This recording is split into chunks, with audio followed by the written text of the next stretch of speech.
வணக்கம். வகுப்பு 7 இயல் 8 இலக்கணம் அணி. அணி அப்படின்னா அழகு. செய்யுள்ள அமைந்திருக்கும் சொல்லழகு, பொருளழகு முதலியவற்றை வரையறுத்து கூறுவது அணி இலக்கணம் ஆகும். அணி இலக்கணம் பற்றி கூறும் தொன்மையான நூல் எது அப்படின்னா தண்டி அலங்காரம். வீரசோழியத்தை அடுத்து தோன்றியது. தண்டி என்பவரால் இயற்றப்பட்டது. தொல்காப்பியத்தையும் வடமொழியில் உள்ள காவியதர்சம் அப்படிங்கிற 2 நூலையும் அடியொற்றி எழுதப்பட்டது. ஆசிரியர் பெயர் தண்டி. இவர் கம்பர் மகன், அம்பிகாபதியின் மகன் என்று கூறப்படுகிறது. நூல் அமைப்பு. இந்நூல் 3 இயல்களை கொண்டது. பொதுவணியியல், பொருளணியியல், சொல்லணியியல். இவற்றுள் பொருளணியியல் பகுதி 35 அணிகளை பற்றிய இலக்கணத்தை தருகிறது. இப்போ நம்ம உருவக அணி, ஏகதேச உருவக அணி பற்றி பார்க்க போகிறோம் இந்த பாடத்தில்.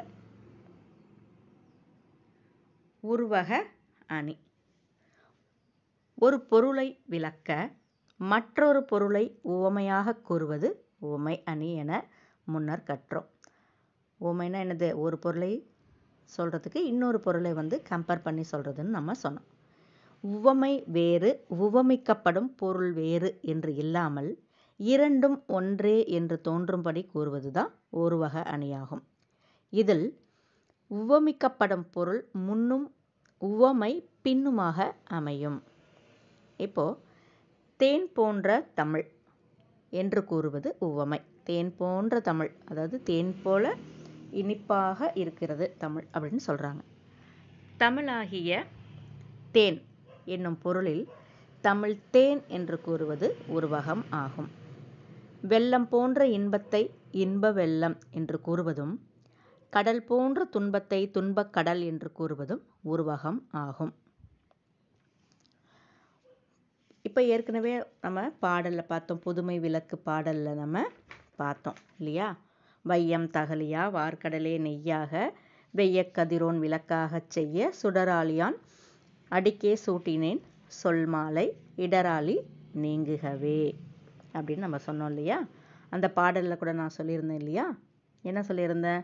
இடராளி துன்பக்கடல் அப்படிங்கிறதுல உருவக அணி அமைஞ்சிருக்கு அப்படின்னு சொன்னேன் இல்லையா? இப்பாடலில் பூமி அகல் விளக்காகவும் கடல் நெய்யாகவும் கதிரவன் சுடராகவும் உருவகப்படுத்தப்பட்டு உள்ளன. எனவே இப்பாடல் உருவக அணி அமைந்ததாகும். உருவக அணிக்கு நீங்கள் எடுத்துக்காட்டா அந்த செய்யுள்ள உள்ள இதே செய்யுளை எழுதிடலாம் நீங்கள். சரியா? உருவக அணி அதாவது உவமைக்கும் பொருளுக்கும் வேறுபாடு இன்றி உவமையே பொருளாக கூறுவது தான் உருவக அணி. இப்போ எடுத்துக்காட்டு சொல்கிறேன் பாருங்க. மதி போன்ற முகம், அது உவமை. முகமதி, இது உருவகம். தேன் போன்ற தமிழ், உவமை. தமிழ் தேன், உருவகம். வெள்ளம் போன்ற இன்பம், உவமை. இன்ப வெள்ளம், உருவகம்.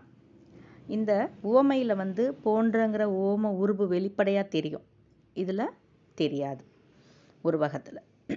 கடல் போன்ற துன்பம், உவமை. துன்பக்கடல், உருவகம். அதாவது உவமை வேறு, உவமிக்கப்படும் பொருள் வேறு என்று இல்லாமல் இரண்டும் ஒன்றே என்று தோன்றும்படி தோன்றுவது தான் உருவகம். உருவக அணியில் உவமிக்கப்படும் பொருள் முன்னும் பின்னுமாக அமையும். சரியா? அடுத்தது ஏகதேச உருவக அணி.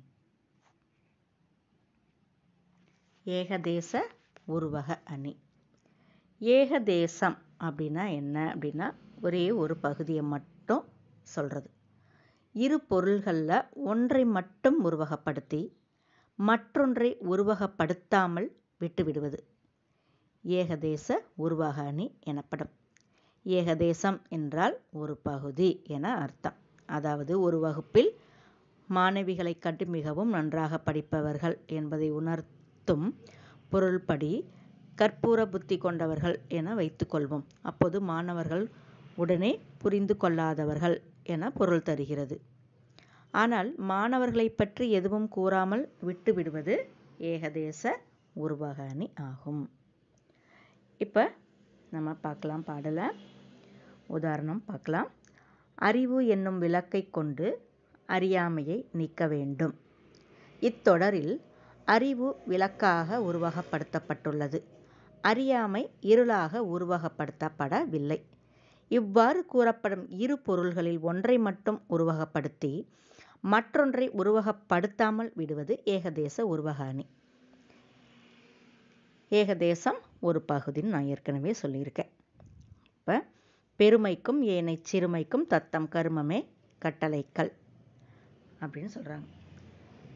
இந்த திருக்குறளில் பாருங்கள், வள்ளுவர் மக்களின் செயல்களை பொன்னின் தரத்தை அறிய உதவும் உரைக்கல்லாக உருவகம் செய்துவிட்டு மக்களது உயர்வையும் தாழ்வையும் பொன்னாக உருவகம் செய்யவில்லை.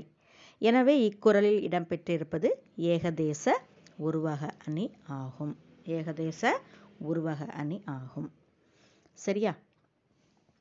இதுதான் ஏகதேச உருவக அணிக்கு எடுத்துக்காட்டு.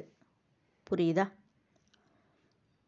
அதாவது ரெண்டு பொருளில் ஒன்றை மட்டும் உருவகப்படுத்தி மற்றொன்றை உருவகப்படுத்தாமல் விட்டுவிடுவது ஏகதேச உருவக அணி எனப்படும். சரியா? ஓகேம்மா, நன்றி.